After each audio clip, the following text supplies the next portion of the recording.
I lived close to my husband, who I loved very much, but my mother-in-law, Kim, wasn't kind to me. She was really mean.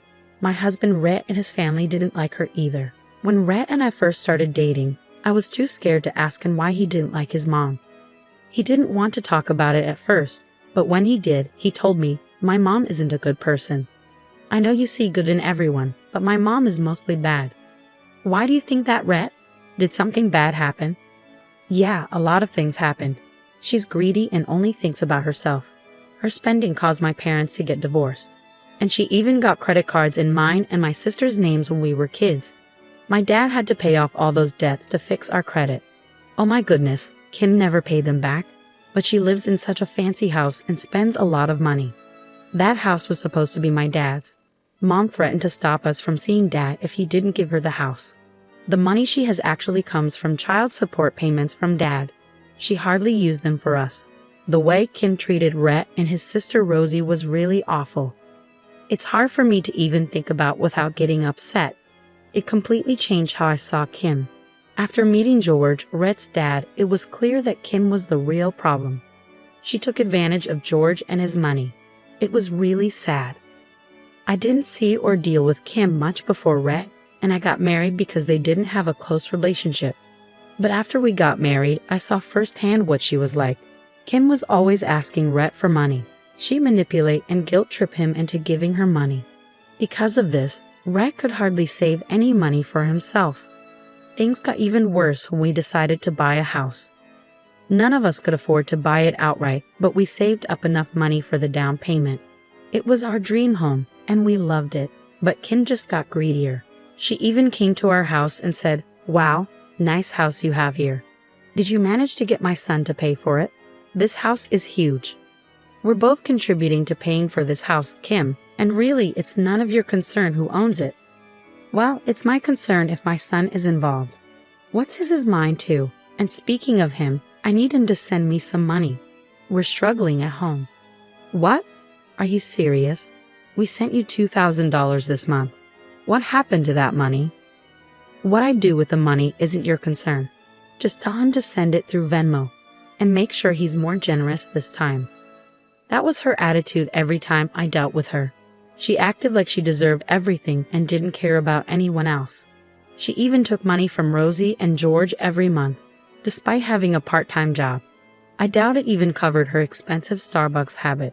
Her lavish lifestyle was funded by others, but I didn't feel the impact because Rhett took care of everything. Little did I know, things would soon take a turn for the worse. You see, about 2 years after we got married, Rhett passed away unexpectedly from a rare illness. It was a shock, and we didn't have time to prepare. I was devastated and felt like giving up. Rhett was my soulmate, and I couldn't imagine life without him. Rosie and George were there for me during this difficult time.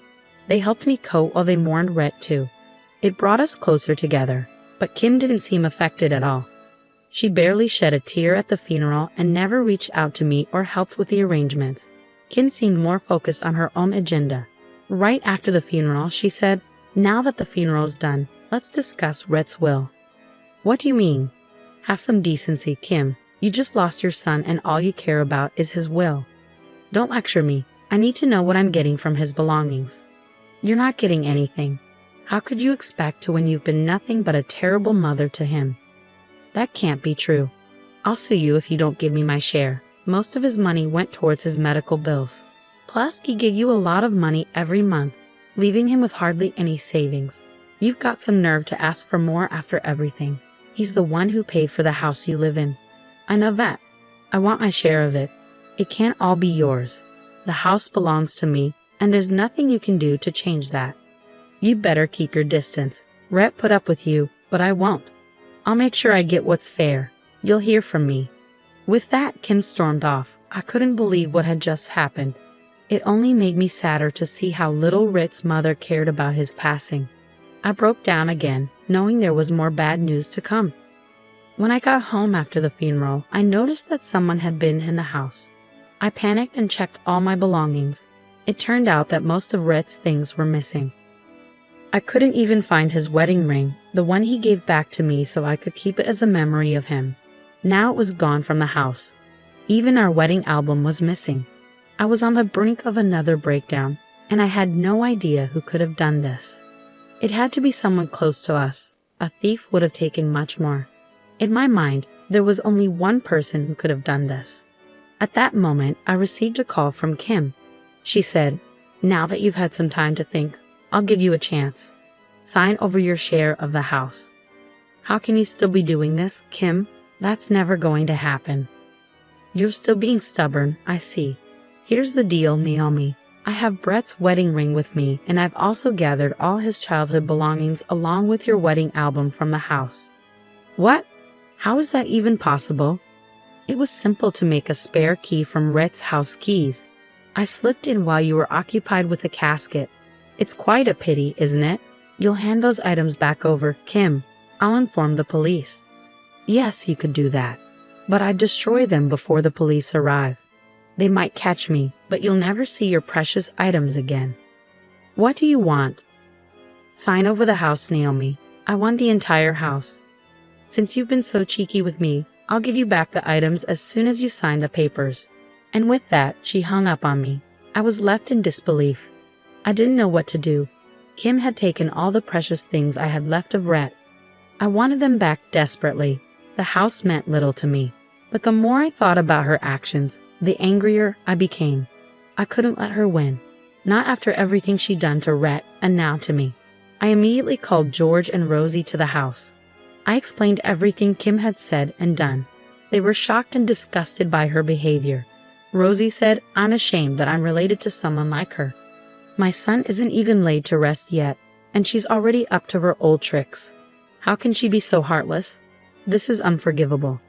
I'm going to her house right now and confront her. You're not signing away the house.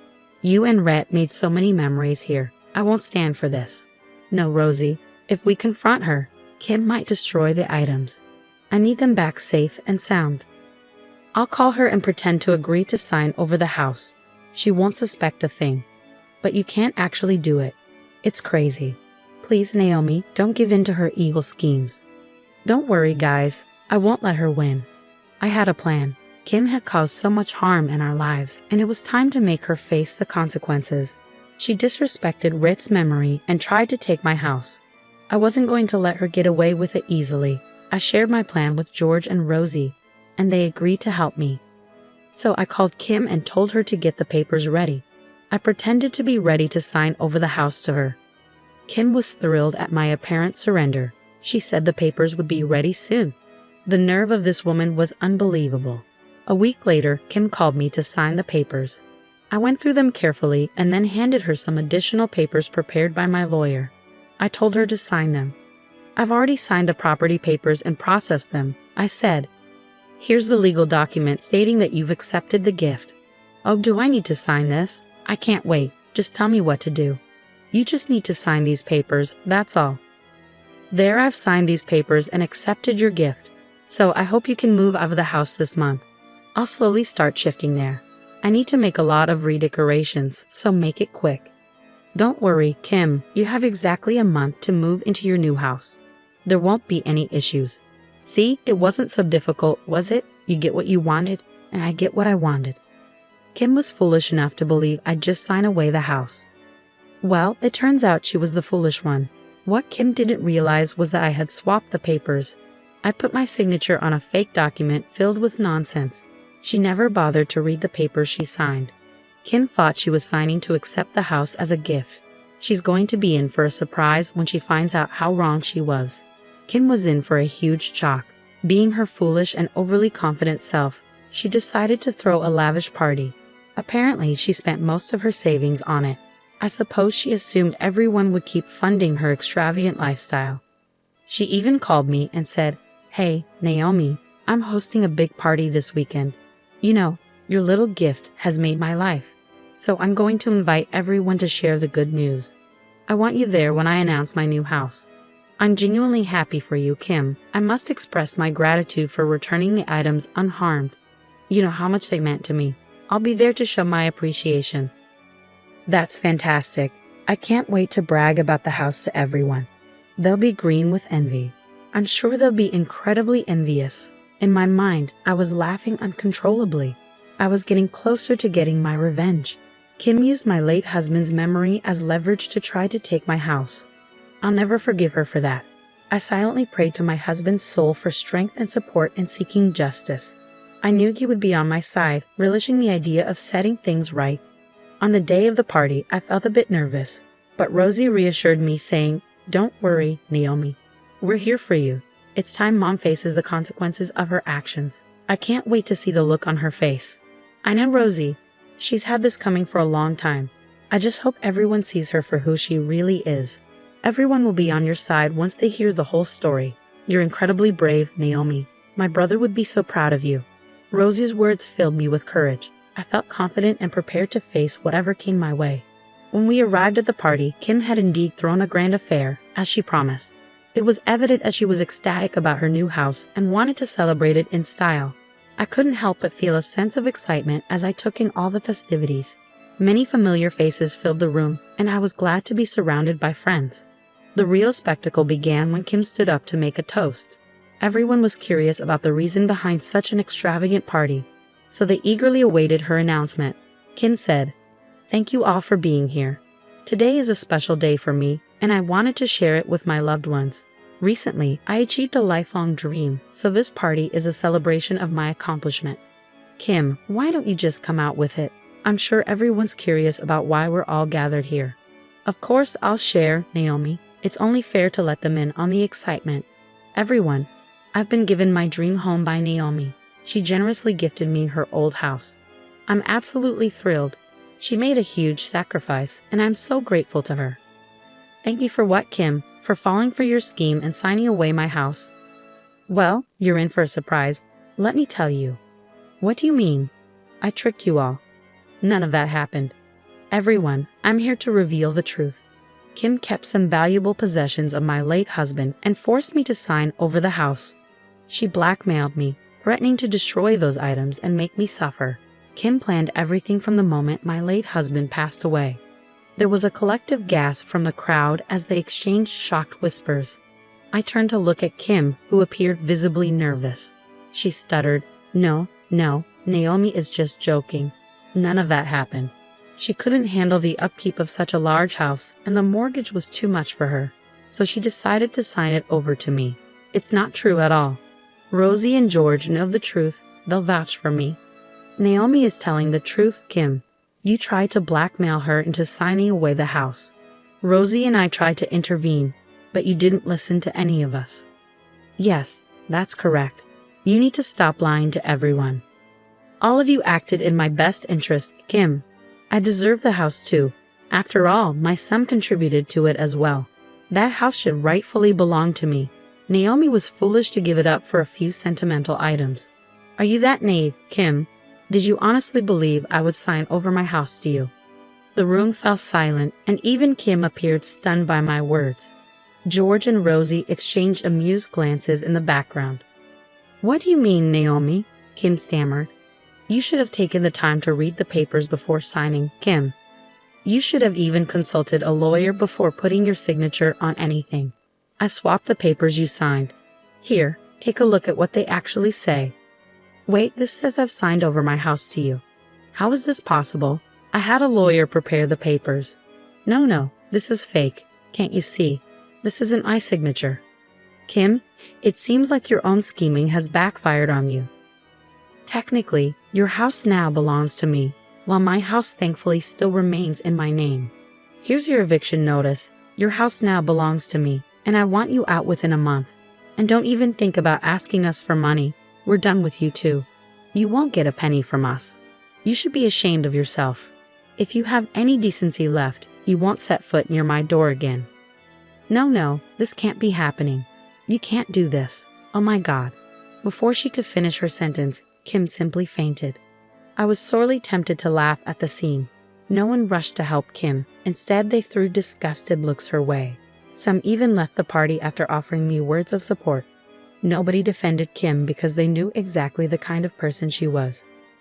It was George who called 911 and requested an ambulance. Kim was taken to the hospital for evaluation. Meanwhile, I stayed at the party with Rosie and enjoyed myself. Everyone there criticized Kim as they never liked her manipulative ways.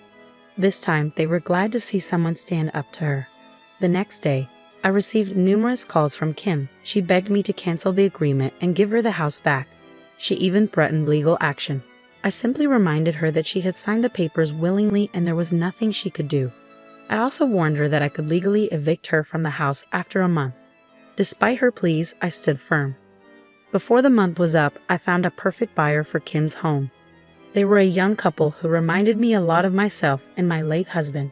So I accepted their offer and sold the house for a good price. Kim lashed out at me when she found out, but quickly backed off when I threatened to involve the police for harassment. Without the financial means to handle legal troubles, she fell silent. Later, Jordan Rosie told me that Kim had been begging them to take her in. She was on the brink of homelessness and had no money. However, they were fed up with her toxic behavior and refused to support her again. Meanwhile, I've been gradually rebuilding my life. With the proceeds from selling Kim's house, I was able to fully pay off my own home. I even had enough left over to treat George and Rosie to a vacation. While I may not be interested in dating again, it brings me comfort to know that I can continue living in the house I shared with my late husband.